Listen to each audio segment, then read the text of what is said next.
শখের ছাদ বাগানকে গাজার বাগান বানিয়ে লোকচক্ষুর আড়ালে রেখেছে এল উদ্যোক্তা। এমন ঘটনা আগে না ঘটলেও তবে এবার এমন এক ঘটনা সামনে এসেছে যা নাড়িয়ে দিয়েছে পুরো দেশকে।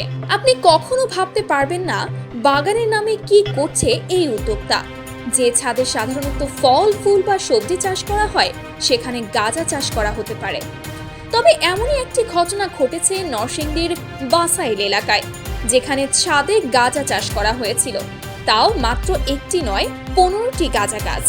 প্রতিটি গাছ ছিল প্রায় 7 থেকে 8 ফুট লম্বা এবং গাছগুলোতে ছিল অসংখ্য ডাল ও নতুন কুঁড়ি।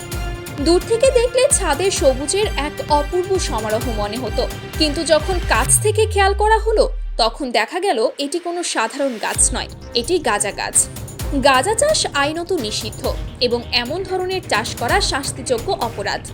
এই ঘটনাটি প্রথমে গোপন সূত্রের মাধ্যমে মাদকদ্রব্য নিয়ন্ত্রণ অধিদপ্তর জানতে পারে। এরপর এই অভিযানে নেতৃত্ব দেন মাদকদ্রব্য নিয়ন্ত্রণ অধিদপ্তরের উপপরিচালক শামসুল আলম। 17 মার্চ দুপুরে পরিদর্শক ফজলুল হক খানের নেতৃত্বে একটি টিম অভিযানে গিয়ে 15টি গাঁজা গাছ সহ তাদের চাষি কাশেম খন্দকারকে আটক করে। এখন প্রশ্ন হচ্ছে, কেমন করে একজন উদ্যোক্তা শখের ছাদ বাগানে গাঁজা চাষ করতে পারে? আসলে এটি ছিল এক অবৈধ কর্মকাণ্ড যা মাদকদ্রব্য নিয়ন্ত্রণ আইনের আওতায় আসে। অভিযানের পর তার বিরুদ্ধে মাদকদ্রব্য নিয়ন্ত্রণ আইনে মামলা দায়ের করা হয়েছে এবং এলাকাটি এখন চাঞ্চল্যের মধ্যে রয়েছে। স্থানীয়রা বলছেন, ছাদ বাগান করার সময় সাধারণত মানুষ ফুল ফল এবং সবজি চাষ করে থাকে, তবে এমন অবৈধ মাদক চাষ তারা কখনো কল্পনাও করেননি।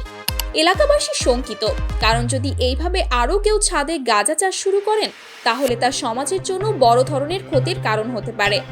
এমন ঘটনায় বিষয়টি সবার সামনে আসার পর স্থানীয়রা সরকারকে তাগিদ দিচ্ছে